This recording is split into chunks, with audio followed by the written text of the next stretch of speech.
Volta agora com um canal, né? Psicanálise em cartaz. Gente, isso é muito legal, porque a gente fez muitas lives sobre filmes incríveis.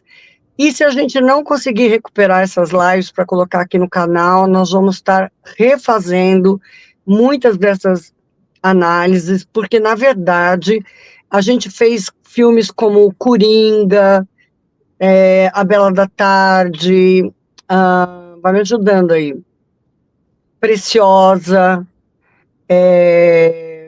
A Professora de Piano, vários filmes esses que, através do filme, porque é um filme que acaba trazendo a história de vida do personagem, né? Como, por exemplo, Manchester à beira-mar, que é um filme incrível, que fala sobre luto e melancolia, A Baleia, que também fala, né, da questão religiosa, gênero, da homossexualidade, do luto, da melancolia, da depressão, né, enfim.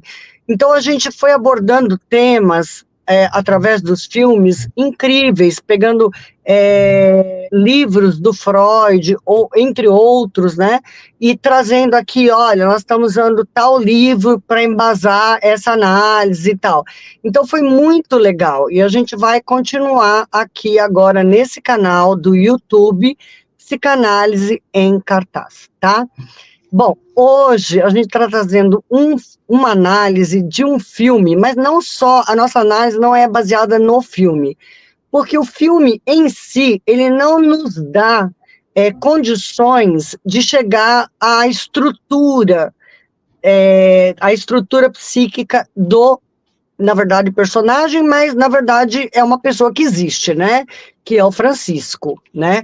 Então, gente, o que acontece?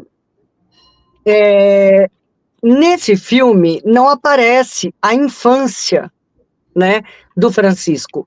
Então a gente vai falar um pouco sobre o filme, o que o filme trata e tal, mas nós fomos além, nós fomos em documentários sobre Francisco, podcast, tudo que foi falado, né, nas mídias sobre o Francisco, em documentários, para poder entender melhor se ele chegou a todos aqueles atos. Há alguma coisa, não que justifique no sentido de que, lógico, não há justificativa para matar, porém, há alguma coisa que justifique o fato dele ter se tornado essa pessoa tão perversa, né? Nós vamos brincar aqui também, questionar, ele é doente ou é o vingador, ou é o coringa, ou é o malfeitor, ou é o transgressor, ou é o perverso? Quem que estava sendo julgado, né? Então, é muito legal isso, porque aí também quem trabalha com direito pode pegar laudos, pode conversar. Inclusive, nós fizemos os irmãos Menendez também, e a gente viu também, né, como que eles foram, por exemplo, abusados pelo pai, né, sofreram muito com a mãe também, foi uma coisa horrível que eles passaram. Então, assim, justifica? Não justifica, mas explica. Explica, em parte, por que eles fizeram aquilo. Então, assim, às vezes pode atenuar a pena, às vezes pode, sei lá, tem muitas coisas que podem acontecer dentro do direito, desde que você tenha bons argumentos, né? Então, eu acho que a psicanálise, né, e mesmo a psiquiatria também, vai estar trazendo esses argumentos, né, que a gente precisa para poder estar falando sobre tudo isso. Umas curiosidades que a gente não vê no filme. No Amazon Prime, né? Que está lá. Sim. Deixa eu entrar para apresentar o slide. O filme, como eu falei, não mostra a infância do Francisco. Já mostra ele adulto, né? E já cometendo os crimes, né? Então, ele seduzia as mulheres, e essas mulheres tinham sempre o mesmo perfil de tamanho, altura, tipo de cabelo, né? Cabelo cacheado, que nem o dele, no sentido de que se ele fosse mulher, como ele seria, né? A mulher ideal dele. Então, eram mulheres meio que ele achava que ele poderia ser como elas, né? Mais baixinhas, perna grossa, cabelo cacheado comprido. E essas mulheres, ele disse que percebia nelas uma fragilidade, que ele percebia uma tristeza naquelas mulheres, um andar cabisbaixo. Ele percebia ali naquela mulher uma vítima em potencial para ele. Ele percebia que ele conseguiria seduzi-la, porque bonito ele não é bonito, né? Lógico que beleza é relativa, mas assim, se fosse pela beleza dele, ele não, ninguém iria para o mato com ele, mas ele é muito esperto, ele tem uma lábia muito grande, então ele vem e fala para a menina aquilo que ela quer escutar. Normalmente eram meninas que tinham acabado o noivado, que estavam desempregadas, precisando de dinheiro, que estavam com autoestima, em geral, autoestima muito baixa. Então, ele chegava, ele fazia musculação, ele tinha um corpo bonitão, né, um corpo bem forte, ele patinava muito, era professor de patinação, era um excelente patinador, patinava no Ibirapuera, então ele vivia com os patins, o que também já agregava a ele algum valor também, né, ele estava sempre com os patins para cima e para baixo. Aí ele dizia que ele era fotógrafo, e que ele trabalhava numa agência, então que a menina que ia fazer as fotos furou. Então, que ele precisava achar uma moça que ela tinha um perfil, que ela era linda, que ia fazer coisas lindas, que ela ia ganhar não sei quanto, então que valia a pena, só um trabalho, parari, pororó. Aí ele traçava todo aquele discurso dele para encantar a pessoa que estava já desanimada, precisando de dinheiro, ou numa situação de tristeza ou de depressão, porque autoestima baixa, né, ego frágil e tal. Aí ele convidava a pessoa para ir, a entrar ali, ele falava que ali no mato era só para atravessar um caminho mais fácil, né, para chegar no lugar. E as moças entravam, né, e aí quando elas entravam, ele virava a casaca, né, aí ele virava outra pessoa. Então, daí ele começava a tocar o terror com elas, né? E, na verdade, a gente nem pode dizer que ele transava com elas, né? Que ele abusava, no sentido de violentar, porque ele também não era capaz disso, né? Ele só violentava depois, quando ele conseguia matar. Aí ele violentava. Enquanto estava viva, ele mordia, arrancava o mamilo, estrangulava, ele gostava de ver a pessoa sofrendo, né? E também ele colocava a vítima numa posição de boi quando morre, porque ele trabalhou num frigorífero, e aí ele dava paulada e o boi caía com as patas, né, dianteira. Então aí ele gostava de ver essa imagem, aí que ele abusava da mulher, né, e tal. Só que ele tinha um problema de fimose muito grande, que, na verdade, o pênis dele não saía para fora. Então, ele tinha muita dificuldade com o sexo, né? E, então, o filme vai mostrando isso, o filme é bem feito, né? Vai mostrando essas coisas, essas cenas dele pegando as mulheres, indo para lá, e, por outro lado, tem paralelo a isso, tem a cena de um jornal que fica muito rico, a custas dessas tragédias, né? E que, nessa época, ainda era uma coisa assim, se uma mulher apanhasse, o que você fez para aquele homem te bater? Se fosse abusada, você estava de minissaia, você estava provocante, você provocou, né? Tinha muito essa coisa, um estigma, né, de que a mulher é que provocou, a mulher é que causou, a mulher é que é culpada. E aí tinha, no caso, isso não é licença poética, né? Eles criaram uma personagem, uma jornalista, que inclusive foi a que deu o nome ao Maníaco do Parque, né? Querendo mostrar que ele era um maníaco, que não tem nada a ver, né? Que as mulheres eram vítimas. E daí ela começa a construir uma narrativa e ela, lá no filme, ela consegue ajudar a prender, né? O maníaco, mas na verdade ele mesmo acaba usando o talão de uma das vítimas para comprar um capacete e aí ele coloca, acho que o telefone dele atrás, alguma coisa assim, e daí a loja, sei lá, identifica, e a polícia vai chegar nele, ele descobre, já tinha um retrato falado, porque ele não matou todas as mulheres, né? Algumas mulheres conseguiram escapar. Teve algumas até que ele fazia jogo, ele falava assim, se você conseguir correr, eu vou te dar 2 minutos, se você conseguir correr, se salvar, você tá salva, né? Ele fazia essas brincadeiras, né, de gato e rato também, né?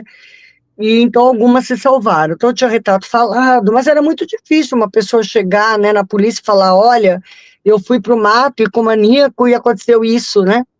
E eu vi numa entrevista, no podcast, onde o Ulisses, que escreveu o livro, ele falou que uma das vítimas era amiga dele, ou se tornou amiga dele, porque ele tentou abusar dela, Sim, ela sim, agrediu ele.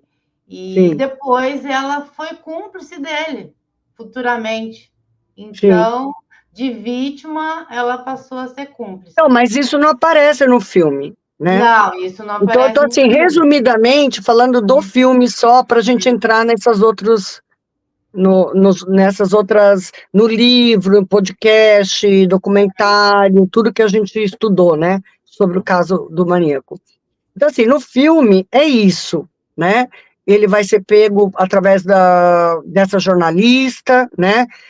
Mostra muito uma questão do feminismo, dessa moça lutando, né?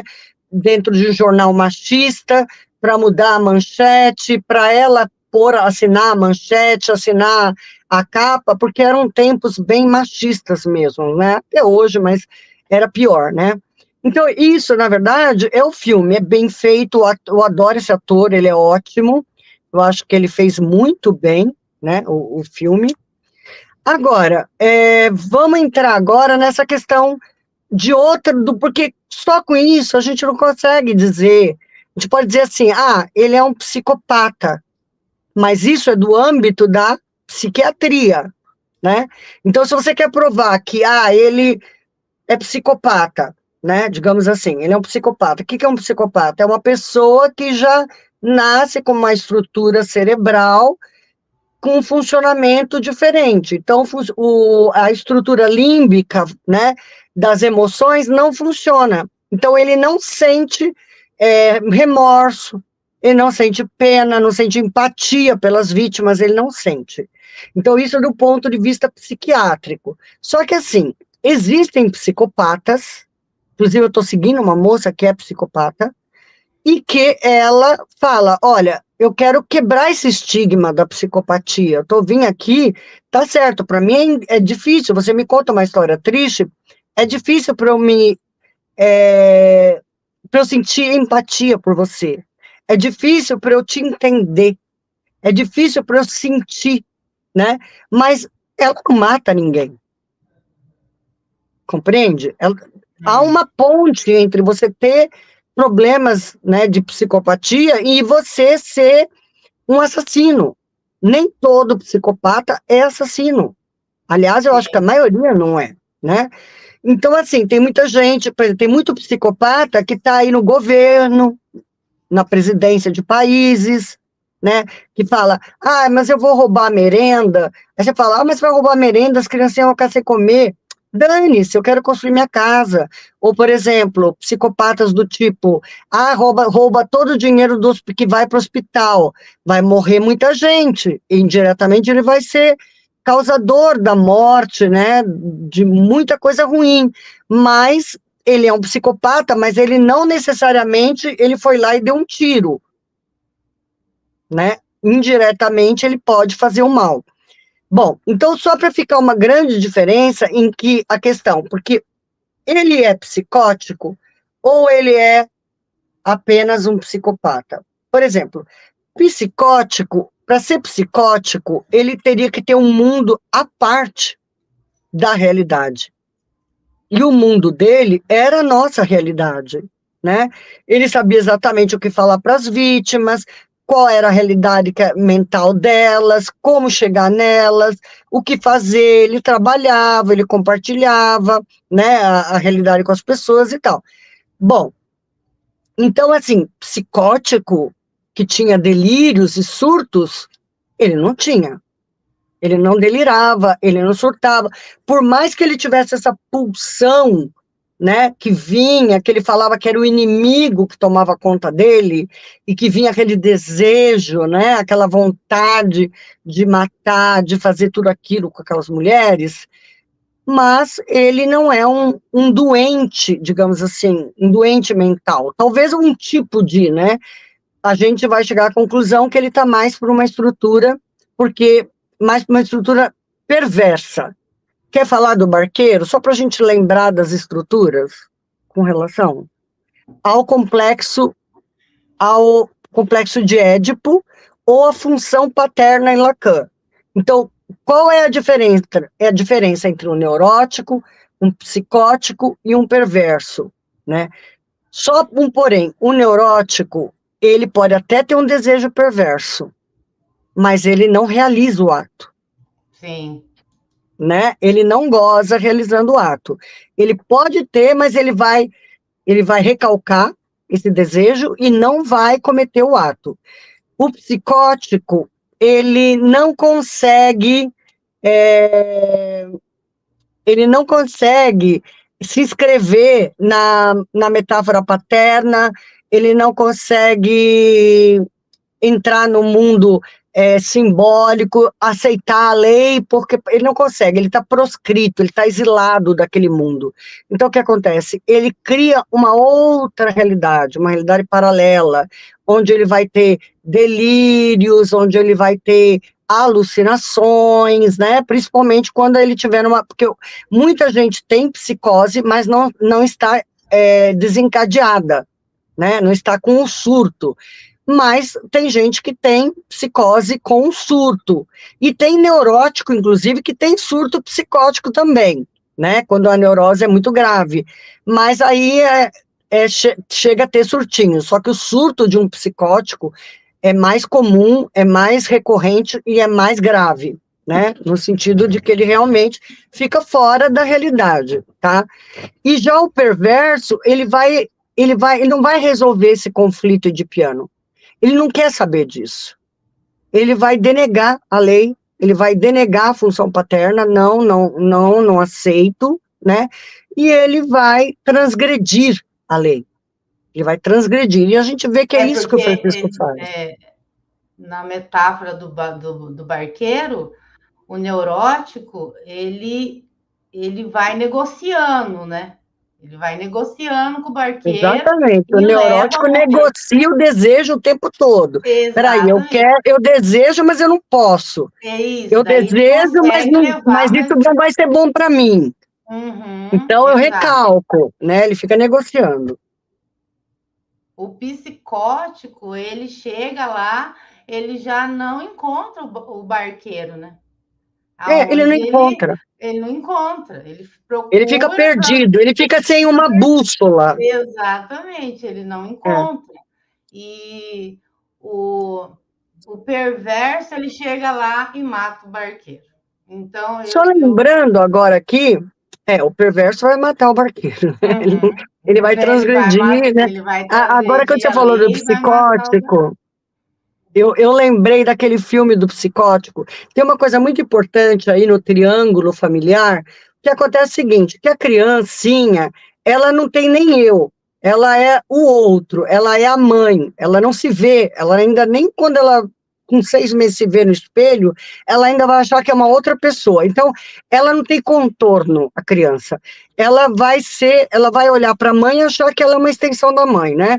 Então, ela tem uma relação, inicialmente, muito fusional com a mãe. Quando a mãe não está, ela chora, porque ela tem a sensação de desamparo, que ela vai morrer, que uma parte dela está voltando. Quando a mãe volta, aí tem a mãe boa, o peito bom, o peito mal, da Melanie Klein, né? E aí ela não tem o mal dentro dela. Ela vai projetar o peito mal para fora. Então, é uma posição que a Melanie Klein chama de esquizoparanoide, porque ela vai ficar meio assim, projetando o mal fora, e que o mal está querendo fazer mal para ela, tá indo embora, né? Enfim, eu lembrei porque naquele filme do Norman Bates, né, ele tem uma relação com a mãe muito fusional, e o pai morre, e ele é menino ainda, né? Então ele não se inscreve na lei, a mãe era autoritária, dominadora e tal, e ele acaba sendo sufocado pela mãe, não querendo, né, não querendo se dissociar, não querendo se individualizar, né, se tornar um sujeito, se tornar um indivíduo, né, então ele acaba se fusionando. Toda vez que há essa fusão com a mãe e que não há a lei paterna que vem falando, não, olha, você não pode ficar grudada com a sua mãe, você tem que ter, isso é proibido, né, e você tem que procurar o desejo fora daqui. Quando isso não acontece, então a gente tem a psicose, né? Então eu me lembrei, qual o nome do filme que a gente fez a análise, que foi maravilhosa essa análise? Porque mostra tudo, né? Toda a infância dele, tudo. Norman Bates Motel, né? É isso? Não. Do Alfred Hitchcock, aquele primeiro. Psicose. A gente fez. Exatamente. O nome é Psicose, exatamente. O nome é Psicose. Por quê? Para lembrar que é isso, né? Psicose, né? Agora, fala um pouco da infância do Francisco, para a gente poder entender a estrutura dele, a psíquica dele. Bom, aqui a gente não está diagnosticando ninguém, a gente está se baseando no que a gente viu, que a gente leu, que a gente ouviu, que a gente Aqui estudou. São suposições. Suposições. Então, é preciso ter cuidado na hora de falar de casos clínicos, porque a gente não é especialista, e até hoje ninguém bateu o martelo e falou, porque o Francisco é assim, ele pode ser psicopata, ele pode ser perverso, então fica muito sem bater martelos, né? Então, a gente está falando de uma maneira no que a gente ouviu. E eu vi no podcast que ele, na infância dele, ele tinha um avô que era satanista, né? E que levava ele para beber sangue. Era satanista. Mas peraí, não é bem assim, peraí. O avô dele era satanista e picareta. Ele fazia trabalhos. E aí a pessoa tinha que pegar 3 galinhas brancas, matar e depois tomar o sangue. Só que as pessoas até comprar as galinhas e matar, as pessoas até iam. Mas na hora de beber o sangue, as pessoas se recusavam. Então, quem bebia o sangue? O Francisco. O avô obrigava ele a beber o sangue.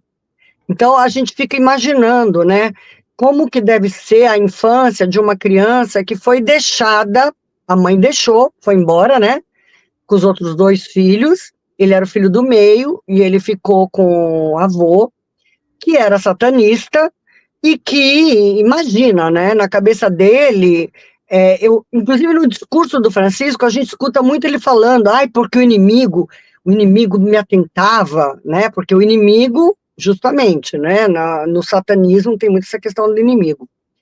E então ele usa muitas palavras que ele deve ter pego aí na infância, que ele deve ter aprendido, né, aí na infância, e com certeza, né, esse avô dele não era um exemplo, não era uma pessoa, não deveria ter sido uma pessoa afetiva, uma pessoa, quer dizer, ele não teve a mãe, ele teve, na verdade, um abandono da mãe, pai também não, né?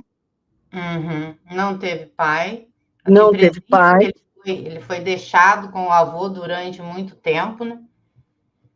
Depois ele foi trabalhar num frigorífico, onde ele abatia bois.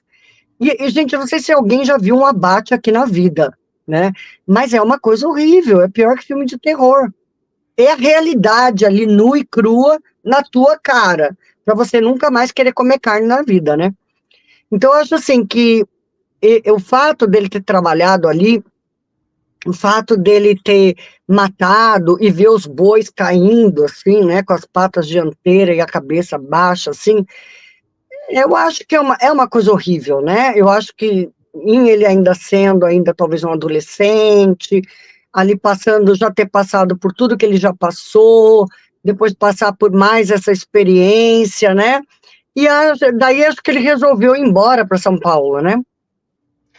E tem mais um detalhe, que Hum, diz, né, nessas entrevistas que eu assisti, hum. que ele sofreu abuso, né? Mas não Ah, se essa, sabe, porque não tem como ter testemunha para confirmar isso, mas olha, diz mas que eu não sofreu. duvido, viu? Eu não duvido, porque hoje em dia, com a clínica, a gente vê que isso é uma coisa tão comum, E tão que acontece frequente, né? tão Infelizmente. frequente, que acontece demais, demais, demais, e que às vezes as pessoas não falam por vergonha, por medo, se calam, não colocam isso, né, em evidência, mas é muito, muito mais comum do que se imagina, e com familiares, com aquela pessoa de quem você nunca espera, né? Bom, enfim, então, eu acredito que sim, porque a gente percebe, eu estava estudando agora, que o perverso, ele deve ter tido uma cena traumática na infância dele, em que ele foi objeto de uma pessoa sádica, de uma pessoa perversa, sabe? Que ele foi objeto passivo disso. Depois, quando adulto, como que ele vai triunfar? Reeditando essa cena traumática, mas de forma em que agora ele tem o controle da cena, ele é ativo em estar fazendo tudo aquilo e não é mais só um objeto passivo. E a vítima dele é que passa então a ser o objeto passivo dele. É bem interessante. Então, assim, eu não duvido nada que ele tenha, inclusive ele tem também, ele é homossexual. A gente acredita porque eu falo isso porque na verdade, ele gostava de homens. Ele teve namorados e morou com uma travesti, né? Agora, mulheres, na verdade, ele odiava as mulheres. Sim. Porque ele confessa, né, numa dessas entrevistas, que ele queria ser mulher. O sonho dele era ser uma mulher. Aí, como ele não podia alcançar esse desejo, né? Ele não conseguia virar uma mulher, não conseguia. Então, o que ele fazia? Ele pegava mulheres que pareciam, que tinham características físicas extremamente parecidas, caso ele se projetasse como uma mulher, um cabelo cacheado, né, comprido, como ele gostaria de ter, uma pessoa como ele, baixinha, mais bundudinha, pernudinha, né, com uma carinha, né, que lembre ele e tal. Então, ele pegava mulheres que ele achava que seria o ideal dele, né? O ideal de eu dele, o ideal de mulher que ele gostaria de ser. E aí, o que ele fazia? Ele fazia, inclusive, uma coisa que a gente vê em Totem Tabu, que é o canibalismo. Ele mordia essas mulheres, arrancava mamilo, mordia, e às vezes comia partes da mulher. Por quê? Porque ele achava que comendo a mulher, ele ia adquirir características dela, porque no canibalismo era isso. Então o índio comia o inimigo, o outro animal, o outro índio, um guerreiro, achando que ele ia adquirir aquelas qualidades guerreiras do outro índio, né?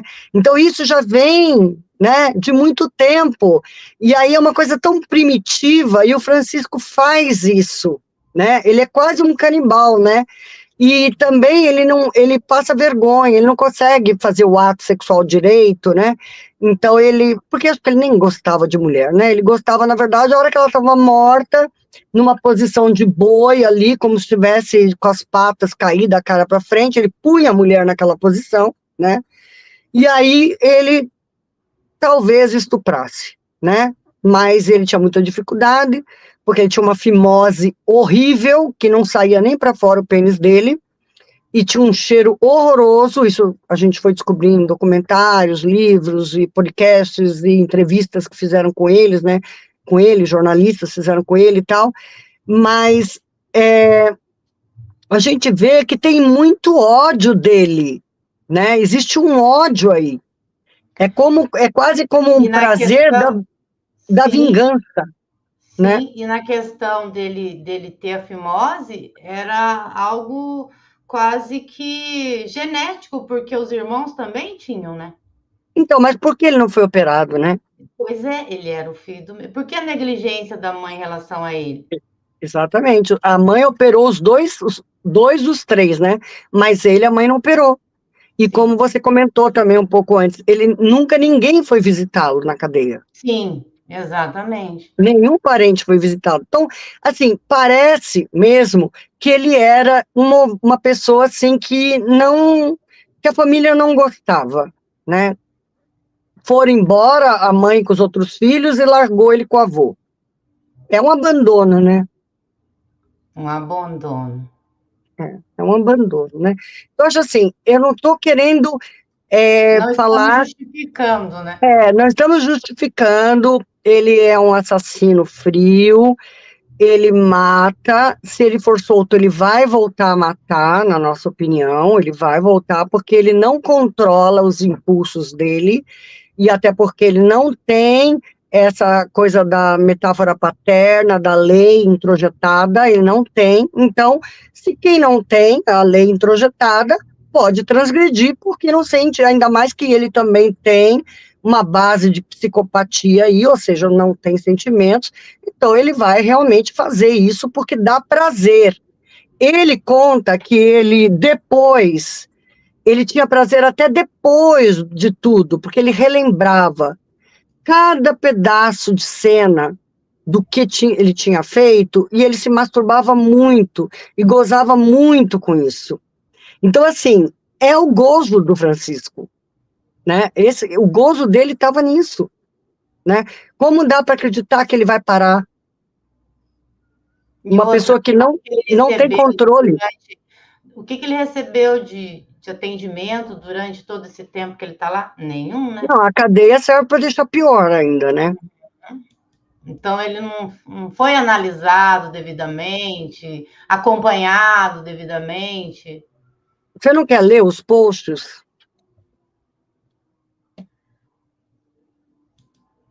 Eu vou ler esse post aqui para vocês.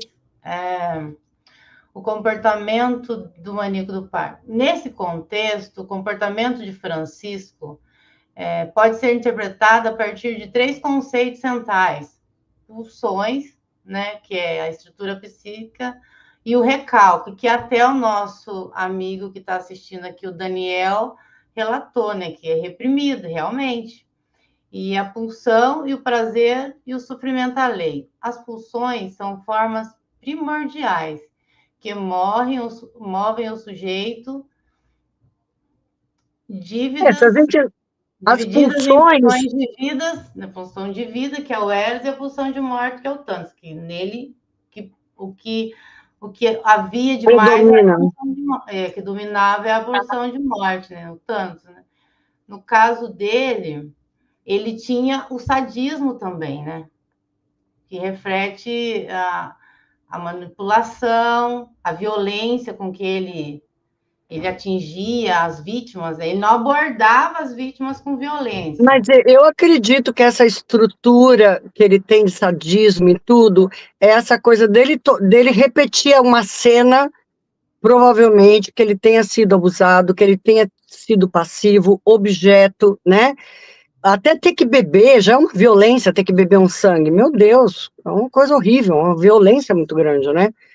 Que o avô dele fazia com ele. Então, tipo assim, talvez isso tudo é um reflexo de como ele foi criado, né? Infelizmente, nós somos muito frutos do meio. Certo que a gente tem uma estrutura genética que leva em conta, mas não adianta você nascer com uma estrutura genética tudo para ser favorável e ter um vô satanista, abusador, que faça isso, que faça mal, que te faça beber sangue, que uma mãe que abandone. Então, é muito complicado, né? É muito complicado. A Sidneide falou aqui que foi algo que a gente conversou em off, mas agora a gente pode falar. A Sidneide, ela fala assim: costumo perguntar qual a posição do indivíduo na família. Filhos do meio costumam ser esquecidos. E é o que a gente falou antes, né? Ele foi esquecido. Aliás, ele está ainda esquecido, porque Ele foi esquecido até hoje. até hoje, a família nunca foi visitá-lo. Acho que a mãe dele foi na prisão quando ele foi preso e nunca mais voltou.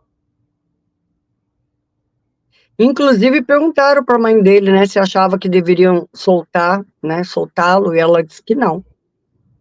Ah, mas agora, ela, em entrevista recente, ela falou que está pronta para receber ele, mas não foi até lá para visitar. E quando foi perguntada, ela disse que é devido a questões financeiras. Você acha que a televisão não ofereceu dinheiro para ela ir, para acompanhar, para virar mídia? Com certeza, Sim, né? com certeza. Ela não vai porque ela realmente não quer Tá ir. bom, ela abandonou ele quando criança, né? Porque ela iria agora, Exatamente. né? Você não quer estar colocando também as questões das pessoas? Vamos lá. Eu estou muito feliz porque tem bastante gente nos assistindo. Estou muito contente. A nossa amiga Mara está aqui, a Maria Lindalva está aqui, a Ai, Thelma obrigada, está gente. aqui, a Rosimeire está aqui, o Daniel Alves. Eles estão, ó, o Daniel, vou colocar o que o Daniel expôs, né, na visão dele, que ele acredita que é um desejo reprimido, a gente também, né? Que é um desejo reprimido, assim. O Francisco, os desejos dele, ele não reprime. Ele tem vontade de estuprar, matar, morder, ele vai e faz. Ele coloca em ato, porque ele é perverso. Quem reprime é o neurótico. O neurótico é recalcado. Ele fica assim: ah, eu queria pegar aquela mulher, mas isso não vai dar certo, eu vou ser preso. Ah, eu queria estuprar aquela outra. Ah, não, mas eu não posso fazer isso, é fora da lei. Eu sou uma pessoa benquista, como que vai ficar minha cara? Entende? Então, o neurótico, ele não consegue fazer uma coisa que vai colocá-lo contra a lei. Então, é por isso que ele é neurótico. Vai ver o Francisco. O Francisco não é neurótico, porque os desejos dele, ele põe em ato. Ele faz o que ele quer. Ele faz o que ele deseja. Inclusive, ele se excita pelo fato de ser perigoso, de poder ser preso. A parte da excitação dele vem de toda essa exposição dele ao perigo, né? Então, ele tem, na verdade, assim, a gente tem pulsão. Ele também tem pulsão, tanto de vida quanto de morte, porque se ele não tivesse de vida, ele não estava vivo. Então, é o que move ele, né? Só que ele também, ele teve aí um problema de se encaminhar também bastante no desejo dele por uma questão de uma pulsão de morte, né? Não da dele, mas da morte dos outros, né? E então, assim, ele tem essa energia, e quando vem, ele fala que é o inimigo, porque é tão forte essa pulsão nele, é tão forte essa energia, que ele não consegue se segurar. Ele não consegue negociar com o barqueiro, ele não negocia, ele chega ao ato. Então, é um pouco diferente. O que ele pode ter reprimido é a vontade de ser mulher, que era meio impossível, né? Então, ele reprimiu, vamos supor, mas nem tanto, porque ele teve namorados, ele morou com uma travesti, né? Teve E ele chegou, relação com alguns ele, homens, só que ele nunca ele chegou a foi falar, né, para agressivo com jornalista. o homem, nem com a namorada Não, travesti ele dele. nunca matou nenhum homem, Uhum. nunca matou Nunca nenhum, é só agrediu, mulher, só a mulher. Aí só mulher. tem mais uma abordagem do Daniel Alves aqui, que é Aham, sobre a mãe que a gente comentou. É sim, provável que ela se sinta amedrontada. É provável. pode ser, Hum. pode ser. É uma possibilidade grande. Bom, eu me sentiria, então, enfim, né? Assim, a ver que Ó, ela se Mara sente até Lopes está culpada, falando né? que a gente está dando um show. Muito obrigada, minha Ah, querida. essas são Em suspeitas. breve a gente quer você junto com a gente aqui. A gente vai estar chamando outras pessoas para ajudar. E aí, o que está escrito aí agora?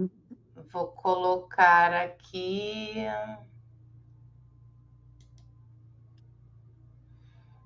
Ah, e uma coisa Daniel que eu queria falar, a Mara, acho que é lacaniana, ó. Uma coisa que eu queria falar é que nós já somos falados antes de nascer. Antes de nascer, nossos pais já estão falando, ele vai ser médico, ele vai ser açougueiro, vai ser isso, vai ser aquilo, vai ser lindo, vai ser uma pessoa responsável, vai ganhar muito dinheiro, vai não sei o quê, a gente já é discursado antes de nascer. E o Francisco também. O que falavam do Francisco? Hein, Eliane? O bisavô dele, o Daniel disse que conhece a história também, e ele vai poder confirmar se ele ouviu falar. Que o bisavô dele também mexia com essas coisas, Satanismo. satanismo, e ele, quando a mãe do Francisco engravidou, ele disse que, como ela não poderia estar grávida, porque acho que ela tinha recém tido bebê, o avô disse que ela ia estar, se ela engravidasse, seria do diabo. E disse que a mãe ficou com isso na cabeça. Mas isso são histórias. Não, Que mas essas histórias moldam. Exatamente. Essas histórias, seja intraútero, seja bebê, elas moldam a pessoa, porque são discursos que são falados sobre a pessoa.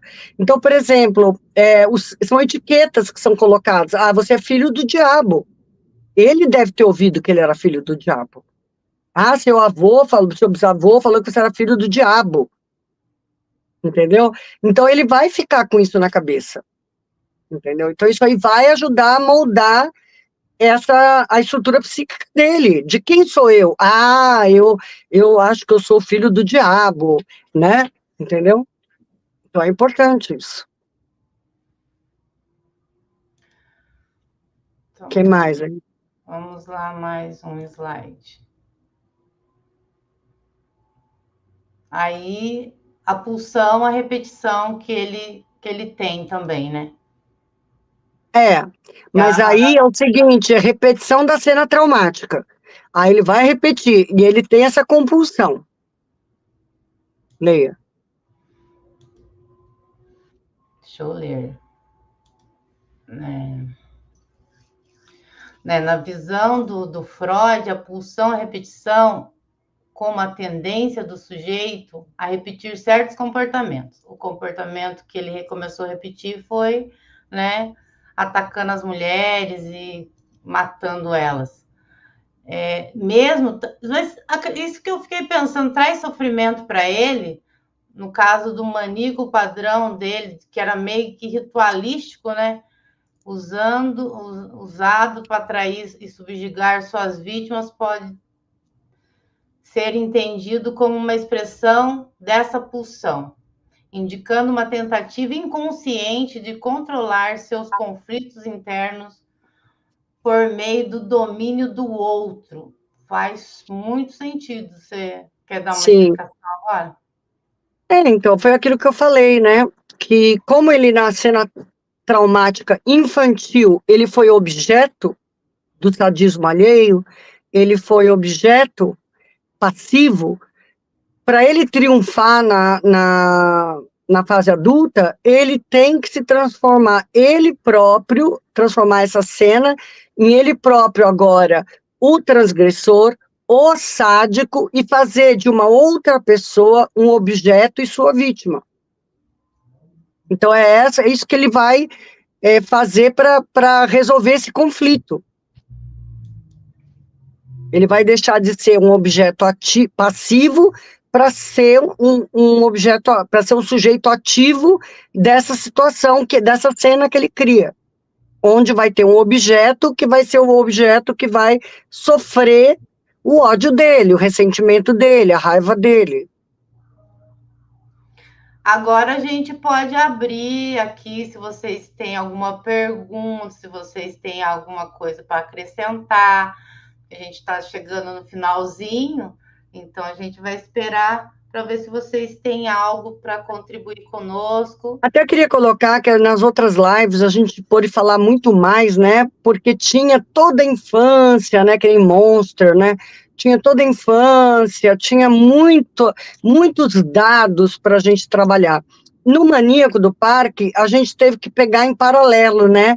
E mesmo assim, não tem tanta coisa, não é tão fácil assim, né? Mas eu acho que deu para dar uma ideia, né? Pelo menos entender essa questão das estruturas, né? Tem uma pergunta do Daniel, uma contribuição do Daniel.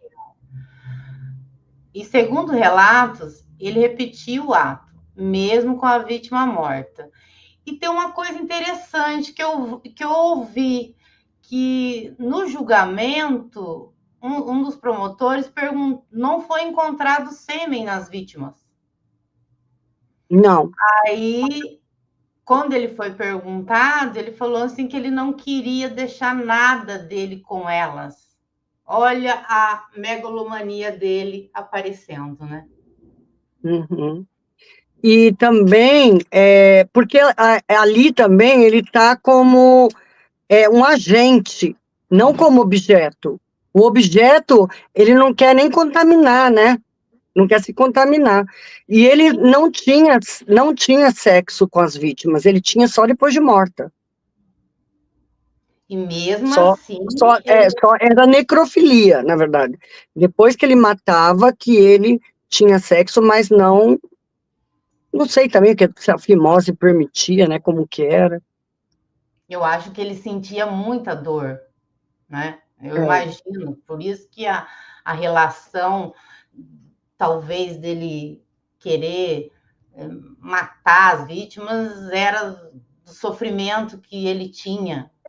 A Rosimeire está falando, a repetição do padrão traumático que o avô o subjugou, exatamente, mas nesse momento, essa cena foi a cena que deu início, né, a cena traumática, infantil, e nesse momento ele era objeto do avô, né, ele era um objeto passivo. Como que ele supera esse conflito? Sendo agora um sujeito ativo e capturando objetos passivos para ser sádico, para poder infringir a violência, né, para poder fazer tudo isso, né.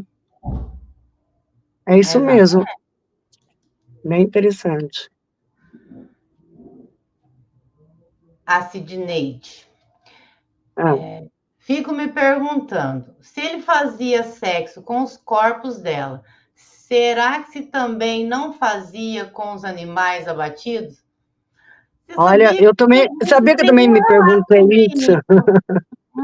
A gente não sabe isso, mas... Não vi ninguém comentando. Mas olha, não é de duvidar, viu? Não mesmo. Porque, porque aí fica ali o boi, né, naquela posição submissa, né?